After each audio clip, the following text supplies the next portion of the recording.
La buena lucha está de regreso en Tijuana y en la crash que acaba de regresar Papi Conan.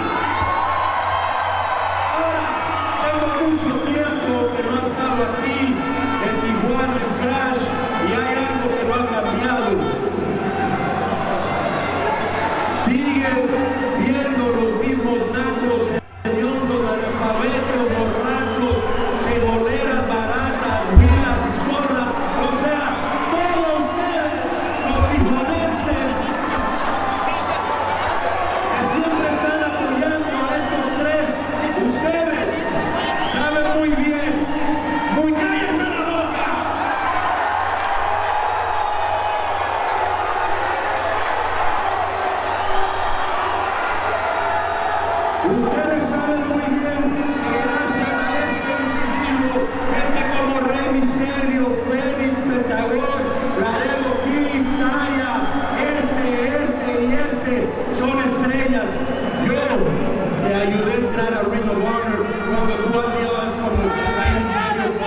Mexico. Tú que andas vestido del papá de Venus, también no eras nadie aquí en la lucha libre hasta que llegué yo. Qué poca originalidad. Habían 666, pese a 666. Yo quiero que públicamente le digan todos los idiotas y villamelones. A ver, cabrón. Para empezar, esta no es tu noche. No sabes cuánto tiempo hemos estado esperando la rebelión y toda esta gente. Año y medio sin pisar este pinche ring para este momento que estás hablando de ti. O te calmas o te calmamos ahorita, cabrón.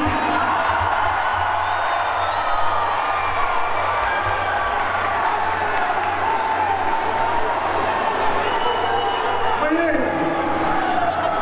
como nosotros somos hombres de educación, primero lo primero.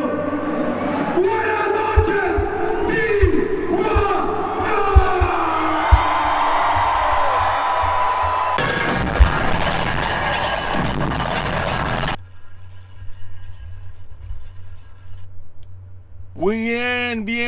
Bienvenido. Hola, it's me, Blue Demon Jr. Okay, I'm not really Blue Demon. It's your boy Jay.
How about now, Terry? Can you hear me now? Well, that's a bummer. Terry, you might be the only one watching right now. So yeah, it's your boy J Cal. Last night I was in Tijuana, Mexico to check out the Crash Lucha Libre. I went specifically because I wanted to see the NWA World Tag Team Champions. The World Tag Team Champions Bestia 666 and Mecha Wolf, known as La Rebelión. But in Mexico, specifically in AAA, La Rebelión actually included a lot more members. Luke Hawk, along with the man they teamed with last night, Rey Horas. Now, Rey Horas used to wrestle under the name of Hijo de Rey Mysterio. Not Rey Mysterio Jr., but the Hijo de Rey Mysterio. He received most of his training by Rey Mysterio's father, the original Rey Mysterio. So it was pretty cool to be there in Mexico last night. It was my first time watching Lucha Libre in Mexico. I've been to a couple of Lucha shows out here in Southern California. AWS used to run a lot of Lucha events. EWF would have Lucha-inspired wrestling shows. There was even a promotion, I don't know if they're still running, UIPW out here in Southern California. They actually brought in some pretty big names from the world of Lucha Libre. So it's not like I haven't seen Lucha Libre before, but this was very authentic, obviously, because it was in Tijuana. I had even gone to the Lucha Underground shows that were a part of MLW and all that stuff. But this was totally different. I see John Paul, and John Paul, I don't think you've been on the joined us in the chat before, so welcome to the show. Terry McDermott's here. He's my good pal. But you said that Luke from Wildcats would bring in those boys, Rey Horas and Bestia 666.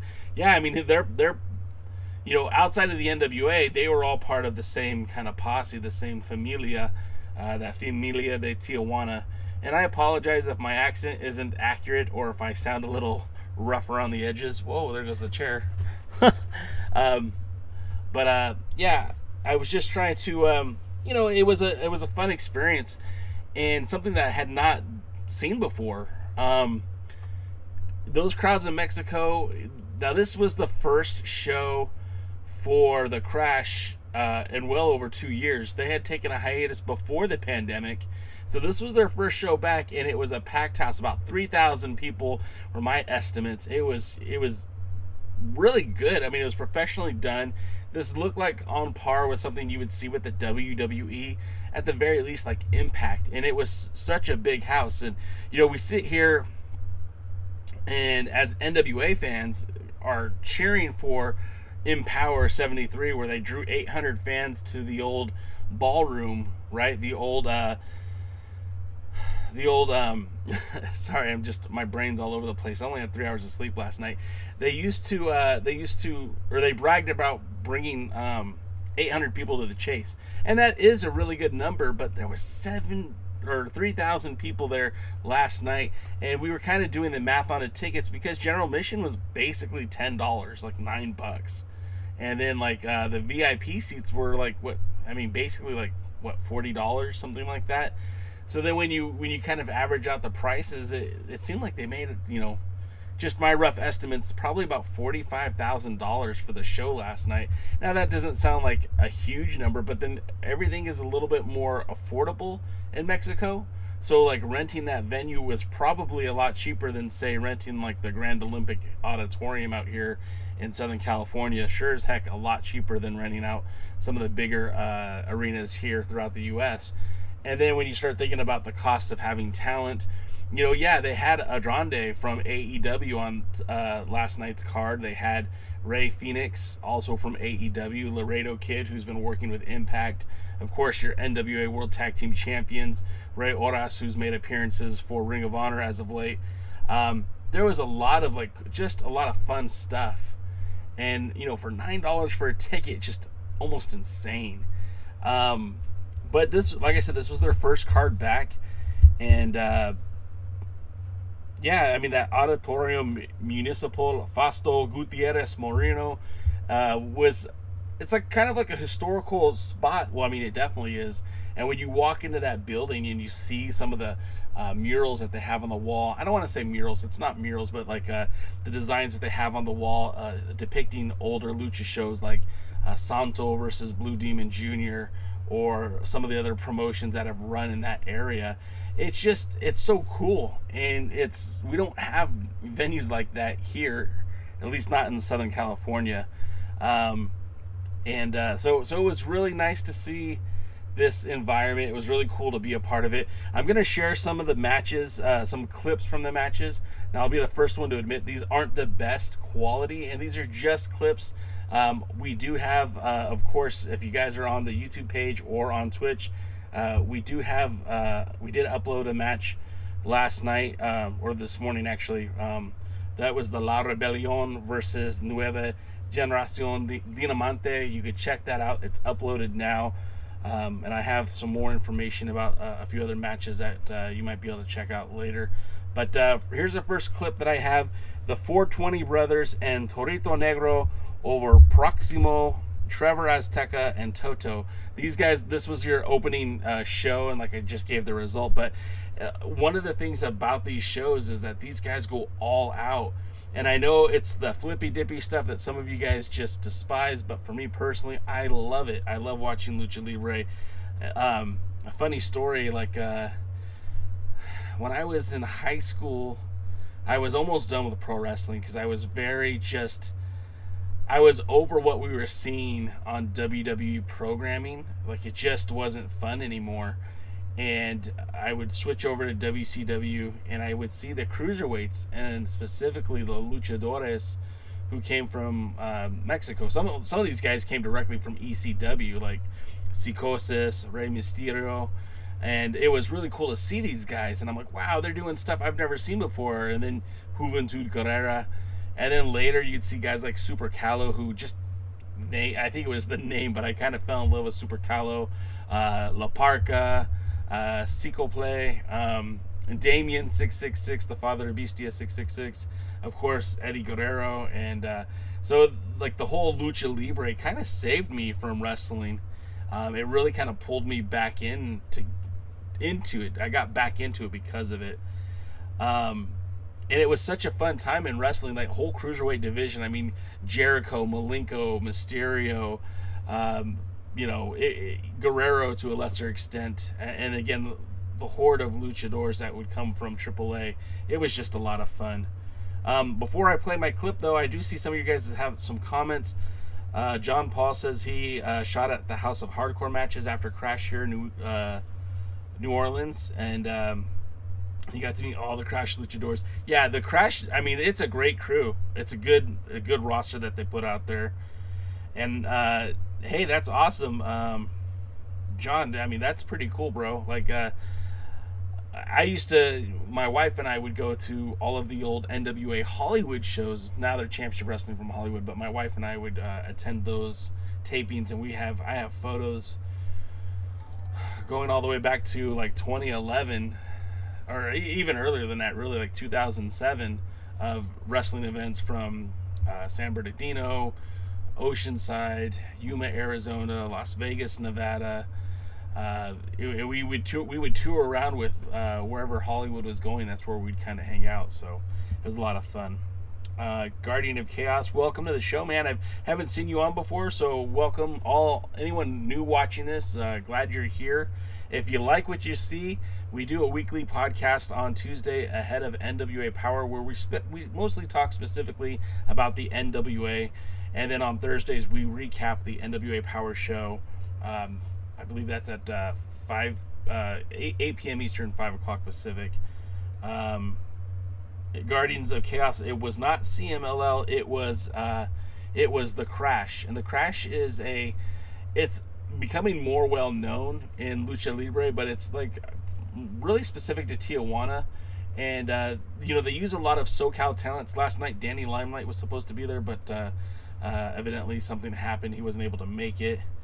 I see Jamie, welcome to the show. Or is it Jaime? Please forgive me if I said it incorrectly. He said the same lucha hit me about the same time. Yeah, I mean, I really enjoyed Lucha Libre. I remember being a kid and kind of going through the channels and finding like the Universal. I can't say, my Spanish isn't great, guys. But I found a couple of Mexican wrestling Lucha Libre promotions, and I remember watching like Ninja Turtles wrestling, and you'd see these guys with these over-the-top gimmicks, and it was like real-life superheroes. So it was a lot of fun. If you were a youngster, it was easy to get connected, because you saw these guys doing moves that like traditionally American wrestlers didn't do. And then you'd see somebody like Scott Steiner who would pull out like a Frankenstein, and you'd be like, oh my god, what was that? That was incredible. But then that's almost like every guy in Mexico is doing that. Jaime, thank you, man. I again don't want to call anyone by the wrong name, so yeah, I'm glad you're here. And John says he found Lucha back in '79, just 9 years old. He was hooked on the pageantry and high flying. And that's cool, man. See, that's cool. Like I said, I found it a little bit later in life, but I've always really connected with it. And even out here, like, we still have matches with luchadors and stuff, but it's not the same. And if you ever have an opportunity to go to an authentic Lucha Libre show, man, jump on it quick. And Jaime says he was a fan of the horror characters, Freddy, Jason, Leatherface. You might have watched some of the deathmatch wrestling too, because they had a lot of the horror guys. But here's a clip I have from the 420 brothers. and Torito Negro as they take on Proximo, Terror Azteca, and Toto. So check this out.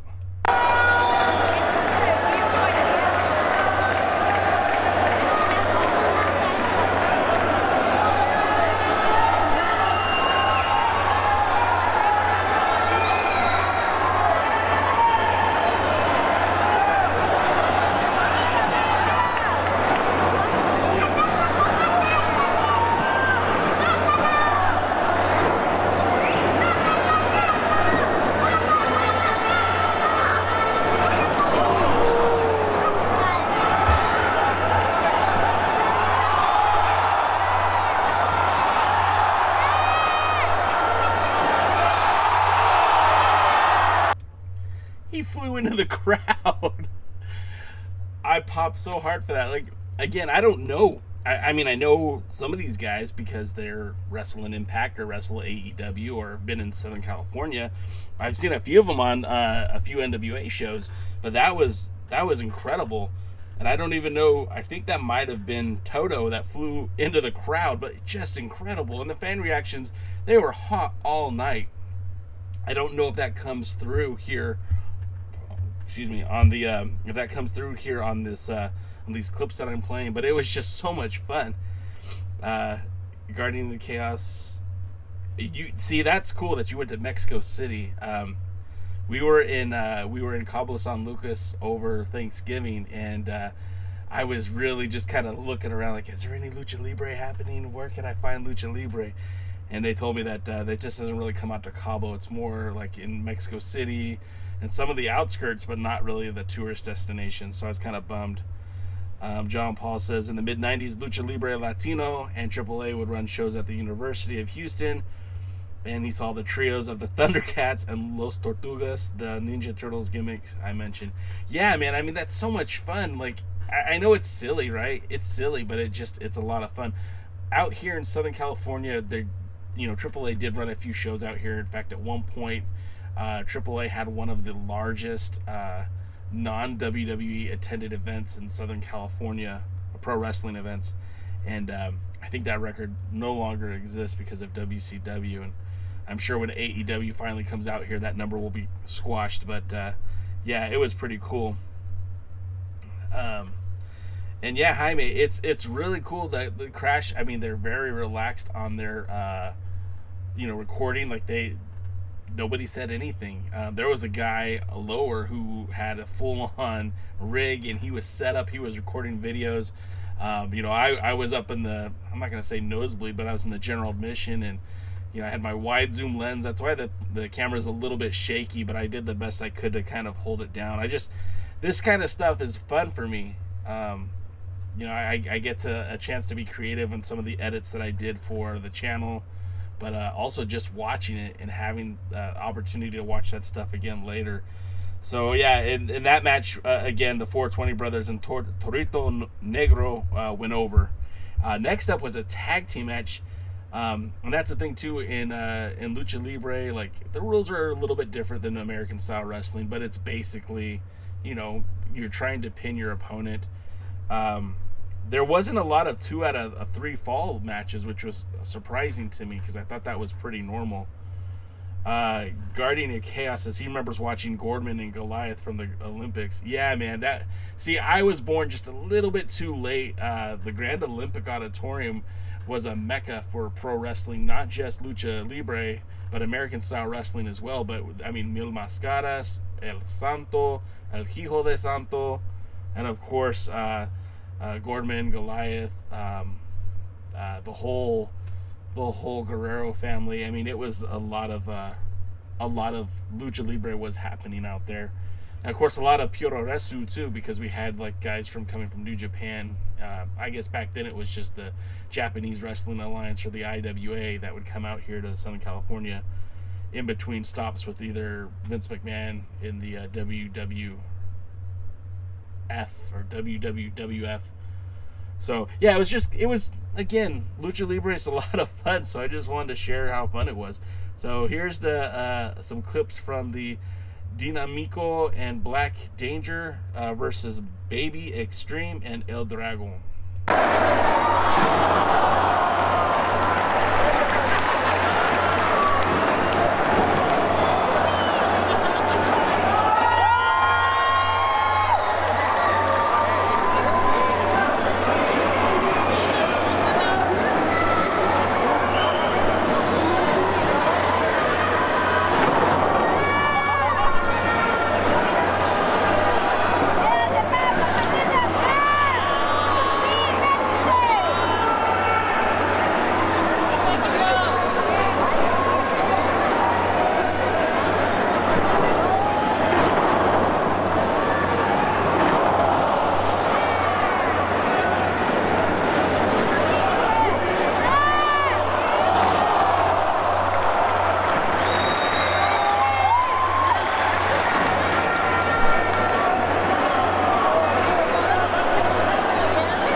So I mean, it's pretty intense. And again, this stuff was just, I'm sorry guys, this is probably just more for me than for you guys. I don't normally podcast on Sunday nights, but I just had all this great footage that I wanted to share. Hopefully you guys are enjoying checking it out. I don't even know who half these guys were, but it was fun. And so again, I wanted to just share it with whoever wants to see it. Up next was El Poder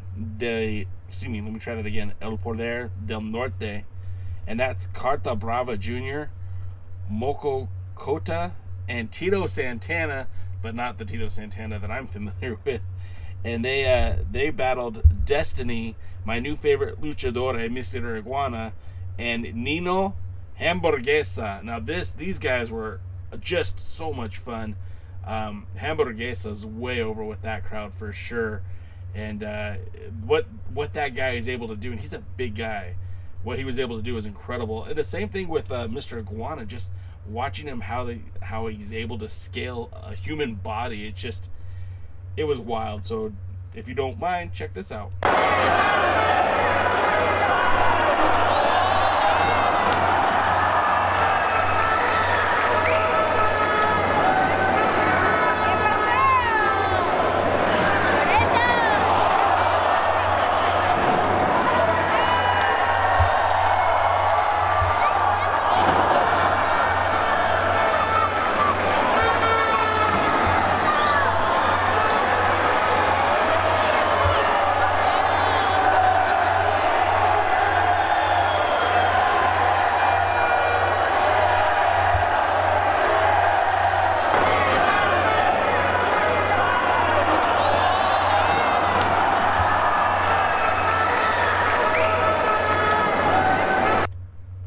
Sorry, I think I went a little long on that clip, but just sorry if I seem excited about this. It was just because I had a lot of fun, and I know not everyone has an opportunity to head out to Tijuana to check out a wrestling show or go anywhere south of the border. So a lot of this was just me just trying to share because I thought it was pretty cool. Next up was somebody who I've seen locally in Southern California quite a bit, and that's Black Taurus, as he was taking on El Hijo de Vikingo. I think I'm saying that right. And it was pretty cool. What I enjoyed about seeing Black Taurus is he's just very aggressive in the ring every time I've ever seen him wrestle, whether it be like at AWS locally, or I know he's made appearances with Pro Wrestling Guerrilla. He's been on Impact. And then these guys were just wild. I took a lot of upsets.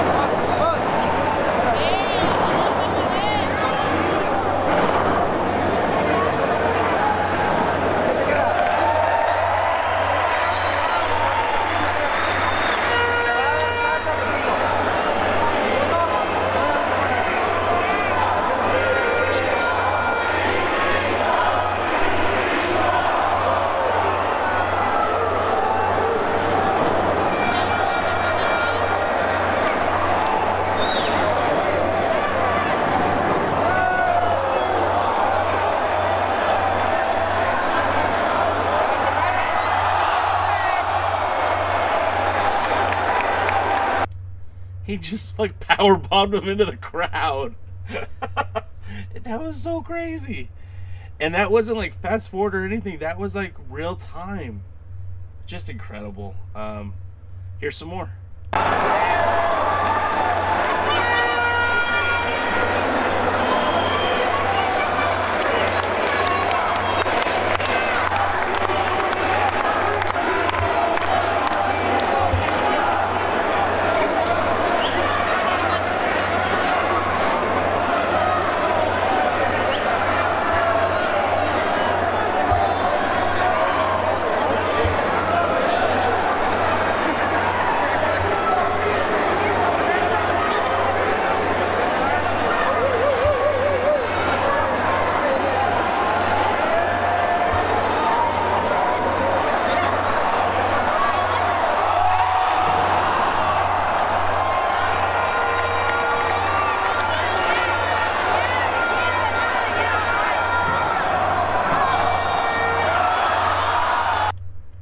Definitely, I think he got screwed on that one. That referee counted so slow, but just the power, just the way he threw him across the ring like that, and the whole time you're watching on bated breath with those guys literally standing on the turnbuckle, and you're wondering, are they going to slip? Are they going to fall? How are they going to pull this off?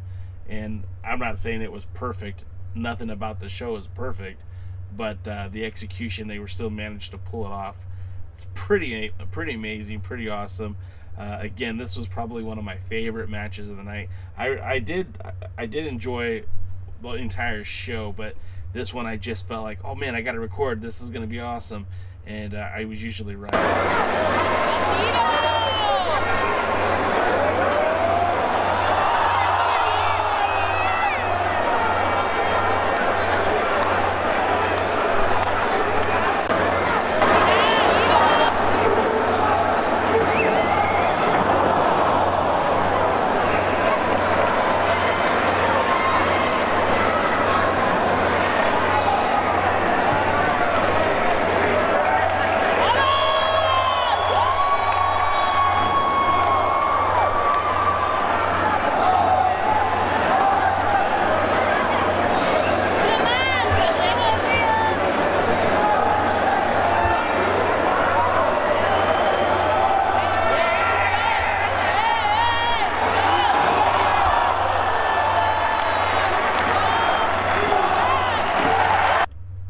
Of course that's gonna end the match, right?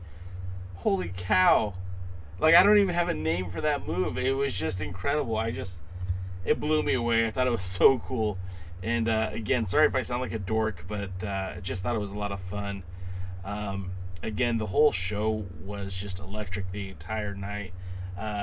Now, I went down to this show because it's kind of funny, like La Rebellion cut a promo on NWA Power saying that until they figured out what they were doing with the NWA tag team division, that La Rebellion would that's it. They're gonna go back to Mexico. And when I was growing up, when you watch wrestling, you'd always hear a wrestler say that they were gonna take off, or they're gonna take the belt and leave. But really, it was just they just didn't appear on television. But the fact of the matter is that La Rebellion legitimately went to Mexico last night. They first started off with Conan out there, and then Conan actually turned on the team. And it was kind of funny because, funny, sad, however you want to look at it, I was recording it, and there was a promo, and I wanted to. They stopped for a second, and I snapped a picture that I shared out on Twitter, and I thought it was such a great photo. And then right after that photo, the tag team Nueva Generación Dinamite came out and attacked them. And they came out and attacked the tag team. They attacked La Rebellion, and I thought I was recording all of it, and I wasn't. And I was like, "Oh man, what a bummer!" But I still got some pretty cool footage. And that match, again, it's available right now on the YouTube channel. You could check it out, and you could see La Rebellion, Rey Ores, Bestia 666, and Mecha Wolf. And again, they're there with the NWA World Tag Team titles. So it was pretty cool to see. I don't know that the titles have ever been defended in Mexico, at least not this version of the NWA Tag Team titles. So, I mean, that might be something that happens at the next Crash, depending on how soon the NWA can crown a new number one contenders for the tag titles. And so I thought it was a lot of fun. The show itself was pretty cool. If you guys have an opportunity to, again, I posted my match that I recorded. I was there with Steve from SoCalUNCENSORED. Steve is a cool dude. He's made the trip multiple times down to the auditorium, so he kind of helped finesse me into the country, into the stadium arena, and he was recording his own matches. You could check that out, SoCalUncensored.com, or excuse me, SoCalUncensored.tv, and I'll type it right here in the comments so that if you guys want to check it out later. He posted some of the matches too, and I definitely would recommend checking those out, subscribing to his channel, because that, my friends, is pretty boss. He was able to stream some of the matches live, so it was really, really cool. I see Certified Hustlers in the chat. He says the NWA Tag Team titles have never been defended in Mexico until the match you just mentioned.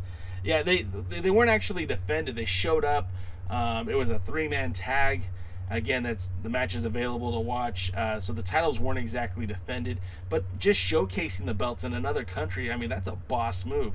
I was really proud of Blue Demon Jr. when he showed up in Japan, teaming with Ultimo Dragon, of all people. It's kind of funny. I bought the Ultimo Dragon mask too. They teamed up in Japan, and Demon wore the NWA World's Heavyweight Championship, so that was pretty boss. Like, it was just a cool move. Blue Demon Jr. did defend the title in Germany. Excuse me, not Germany, in France. Now I don't remember. Italy. I think it was Italy, and in the UK, as well as Canada.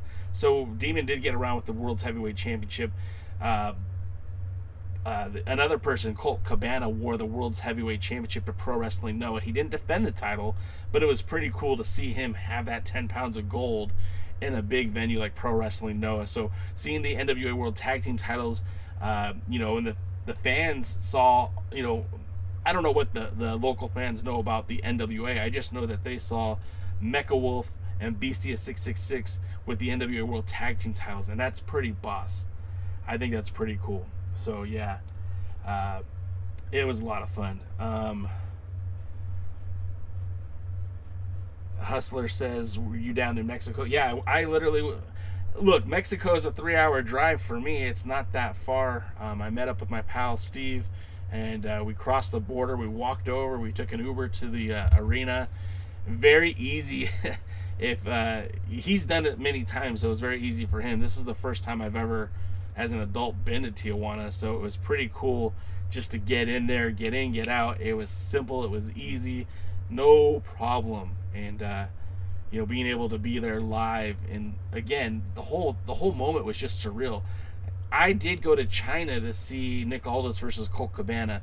That was another experience that was completely surreal and just different.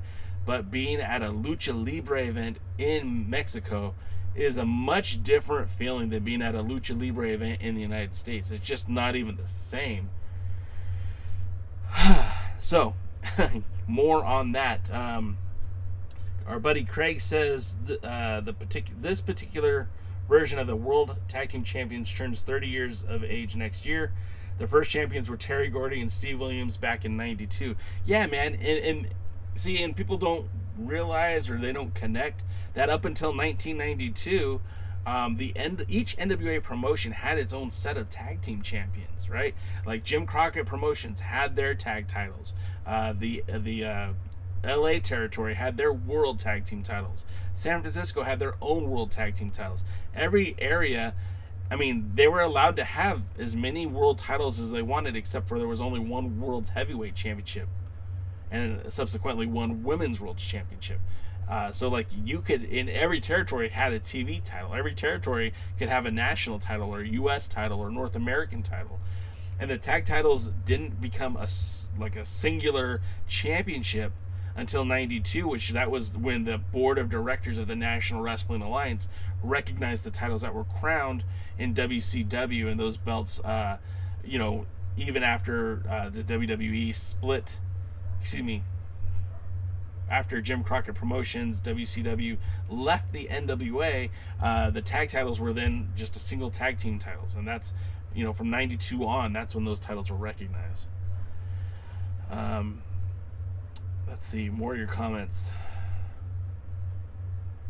Yeah, Hustler, I mean, okay, so here's where I think it might not have been, because NWA did have a territory in Mexico for a short time. I mean, CMLL was around forever, and they had their own recognized NWA championships. But, I mean, Adam Pearce defended the 10 pounds of gold in Mexico. Blue Demon Jr. won the title in Mexico. At one point, we had Mexican tag team champions in Los Luchas. I don't know if they ever defended the titles in Mexico. I'm not 100% sure, so I can't really say for sure. Certified Hustler said, just give me a quick summary. Did you go down to Mexico live to see that? Yeah, last night I was in Mexico from about 5:30, 6 p.m. till about 1 o'clock this morning. And yeah, it was a lot of fun. Let's see, where were you? No, I was not. The thing is,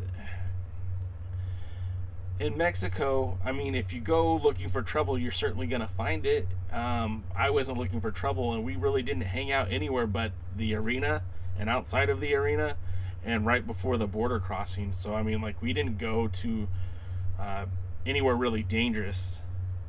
And so, was I a little worried? Sure, man. Sure. I mean, but it wasn't, it's not like I was going somewhere to cause problems. It's not like I was doing anything illegal or looking for trouble. I mean, literally was just going to a wrestling show. And we weren't the only Americans there. As we were crossing the border, the guy behind me in customs was like, hey man, were you at the crash? I was like, yeah bro. And he goes, yeah, that was the first time they've ran in 3 years. And it was kind of cool. Yeah, I saw Terry said, was I scared? I mean, a little bit, man, because it's dicey. I mean, I don't speak a whole lot of Spanish. I understand a lot more than I speak, but even that is not very much. And I think, oh yeah, I know enough Spanish, and then I get there and I just don't. It's not good. Yeah, Hustler, I did go to China. That's on being friends with Dave Marquez. He hooked me up with a lot of that, but yeah, I mean, to get your visa is like $180 to fly out there. The cost to fly to China, I'm sure it's even cheaper now, but back in 2018 it was only I think $260. And then the hotel room that I stayed at was that was negotiated through Marquez. It was like a 5-star hotel, and I think I spent $200 for 5 days there. And most of my meals were taken care of from the promoter, so it was pretty cool. Yeah, it was on my bucket list, but that's not even it. Hustler, before the pandemic, my family was going to go to Scotland to see the home country, the homeland. And we were going to check out Scottish Wrestling Alliance, which used to be an affiliate of the NWA in the early to mid 2000s, and that was going to be a lot of fun. We were going to do that. I was going to go by myself probably, or maybe drag my oldest daughter, but never ended up panning out. Didn't happen, but it was pretty cool. The whole thing was fun. So. After getting back to the show, Hijo de Vikingo defeated Black Taurus. The next matchup again was La Rebelión with Rey Horas, Bestia 666, Mecha Wolf. They ended up defeating Nueva Generación Dinamante via disqualification because the tag team that we saw earlier, well, technically Conan got involved and the referee called for the match, but then we also would see El Poder de Notre. Let me try that again. El Poder del Notre would come out and get involved in the match. Here's a bit of the promo. If you don't speak Spanish, it's probably not going to do a whole lot for you, but it just looks cool, and the reaction that the local fans had, I think, was pretty awesome. And Mecha Wolf is able to hold it down both in English and Spanish.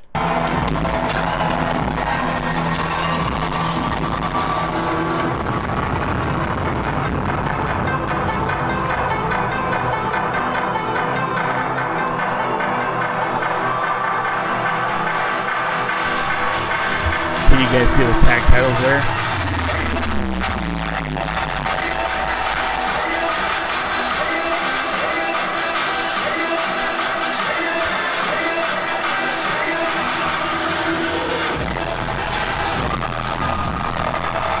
I mean, just how boss is that? The tag titles, look at that.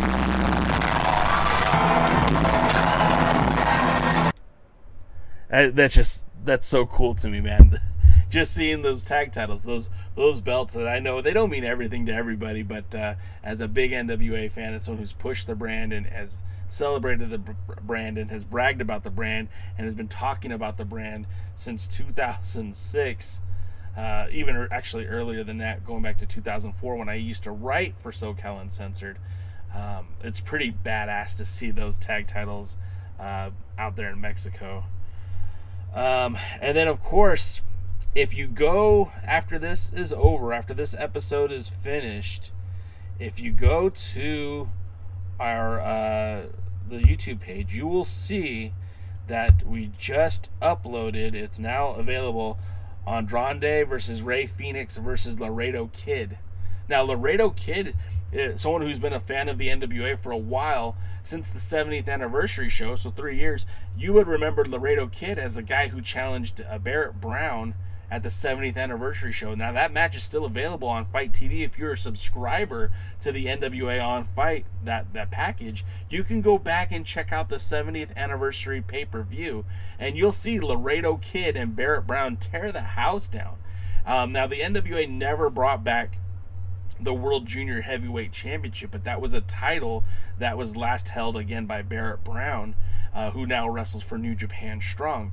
But Laredo Kid certainly would have been a great champion for that title. And of course, when we talk about guys like Danny Limelight or Matt Cross, who was shortly with the NWA for a while, Ricky Starks, any one of those guys would have made a great junior heavyweight champion. Caleb Conley, who was around for a little while. Of course, that didn't happen, but they had an incredible match last night with Andrade. And the crazy thing about that is, 6 months ago or a year ago, that guy was in WWE, and a lot of people were expecting him to be the next big thing. And now, he just had a match with Kenny Omega at Triple Mania just a few weeks ago. And he wrestled Pac, I think, Friday night on Rampage, right? And then he comes down to Mexico and has a match with Rey Fenix, who also works AEW, and the Laredo Kid, who's working Impact Wrestling. And the point I'm trying to make is how this all ties to the NWA is you've got Laredo Kid, who, again, had worked multiple NWA shows prior to Billy Corgan's purchase of the NWA. You have Rey Fenix, tag team champion in AEW. You've got Andrade, who big things are happening for. At the last time he was in Mexico, Charlotte Flair was in the house. Ric Flair was in the house chopping Kenny Omega. We were kind of wondering if he was going to be there in person. And then the funny thing, okay, it's not funny because this is how people live in Mexico, but you have to pay to use the bathrooms. In the auditorium, you have to pay to use the restrooms. And you can't even flush toilet paper because the plumbing isn't good. And it tickles me to think that Charlotte Flair was there at one of these shows and having to pay to use the restroom. It just kind of tickles me. It just makes me laugh. So, anyways, that match now is live. You guys could check it out. You can go, again, as soon as this video is over, which we're going to end it here in just a few minutes, you could check out that match, Andrade versus Rey Fenix versus Laredo Kid. Also, make sure you check out SoCalUncensored.tv. That's their YouTube channel.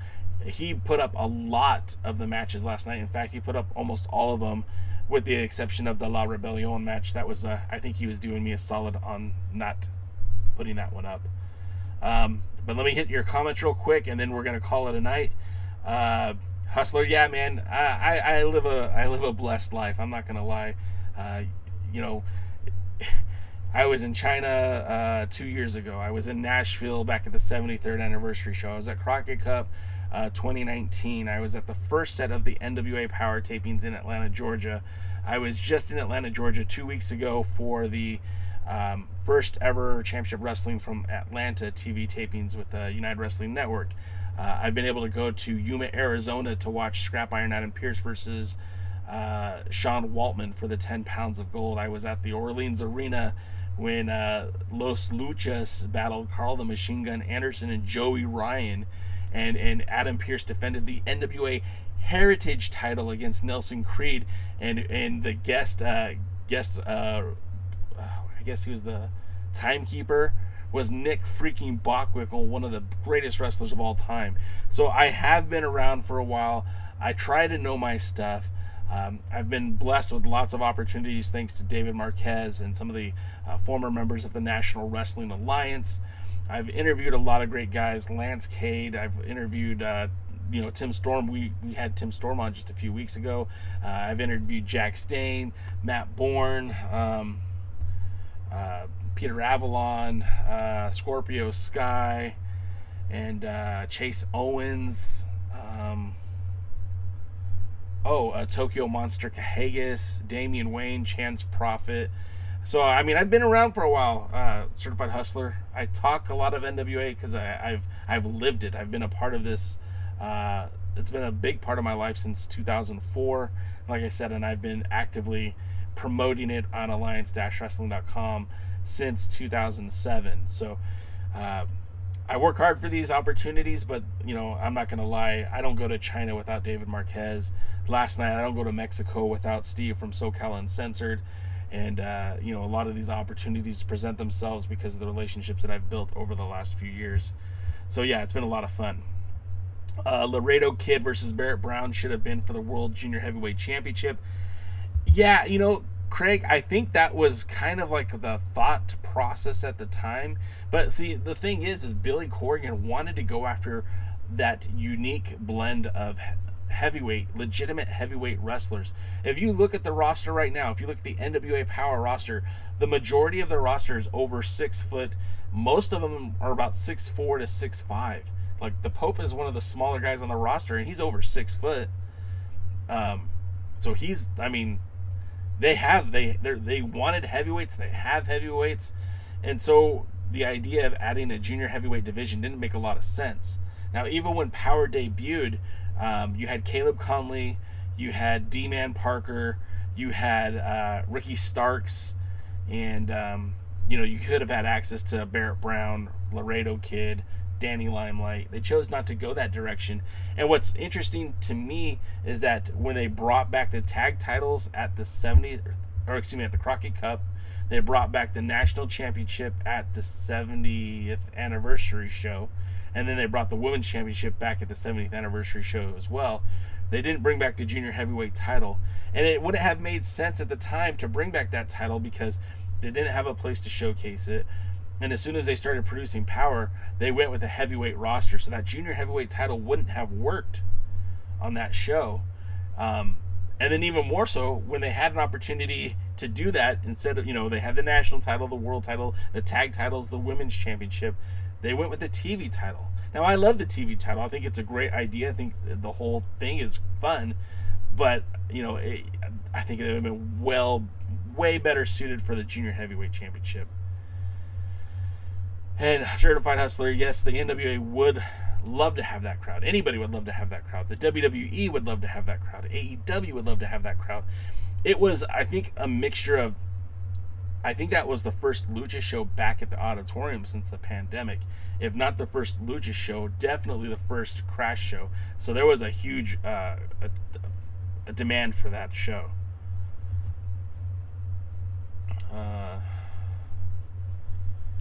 Yeah, and Certified Hustler, they didn't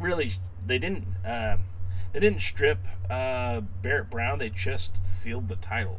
So, like, at any moment, they could bring it back and Barrett Brown would be recognized, or they could make the official announcement to strip it. But I just don't see them doing that because there's so much.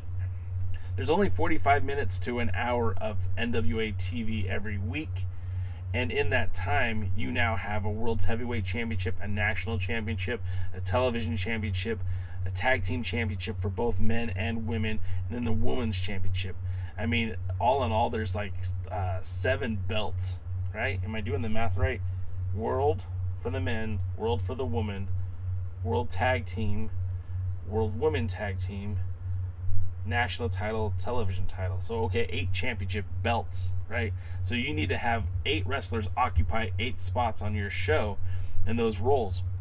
And then to make it even worse, you only got about 50 minutes a week on television. So you don't have that much time to build up that many challengers. Like we won't really see many title defenses for Trevor Murdoch on Power. Now he'll be out there promoting the NWA, he'll cut promos, but you probably won't see him defend that title again until the next pay-per-view. So bringing another title to that, there wouldn't be room for it.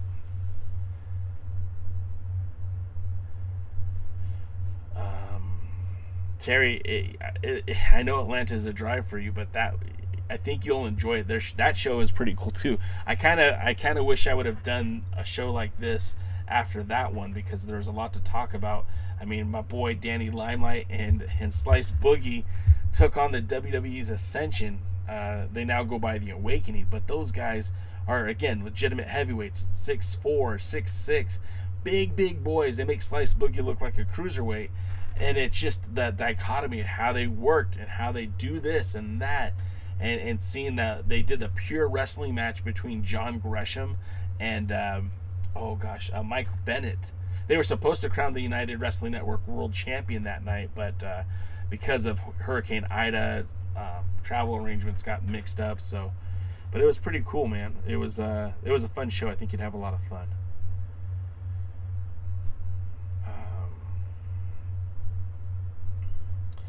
Certified Hustler. I wasn't at the 73rd. I kind of regret not going because it was. I kind of felt that there would be a change of the guard at the championship, but it was. I've done a lot of traveling this year with my family, and it's kind of hard to justify spending that much money and that many days away when I've already spent so much time away with my family. So it's just a lot. Danny Hodge was one of the greatest junior heavyweights of all time. We talked about him. We actually filmed DKM, Kevin and myself recorded like probably 3 hours of content on the junior heavyweight title, and we were going to release it because we thought the NWA might bring back the junior heavyweight championship, and we never fully released it. We never got to it, but I regret that too. It was a lot of fun conversation, and we talked at length about Danny Hodge and how awesome he was. And when he passed away, I recorded on our audio version of the podcast about Danny Hodge and how he was able to connect pro wrestling in the United States to Japan. And he was a badass then. He's a badass now. I mean, I know he's gone. He's up in heaven now, but he was pretty cool, man. And he was able to do some things. I'm gonna put the link to that in the chat here. You guys can click on it if you want. Save it for later. But share, copy episode link. Just so happens I have it handy.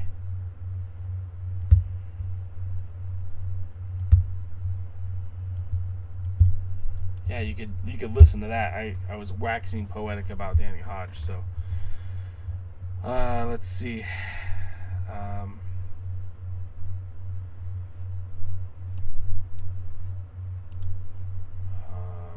Danny, yeah, I mean, he seemed like look, I never met Danny Hodge, but I know, like, I mean, he was in Pro Wrestling Illustrated, Sports Illustrated, Pro Wrestling Illustrated. He was in Sports Illustrated. He was one of the greatest collegiate wrestlers of all time. Supposedly his handshake was so strong that he could break your hand if he wanted to.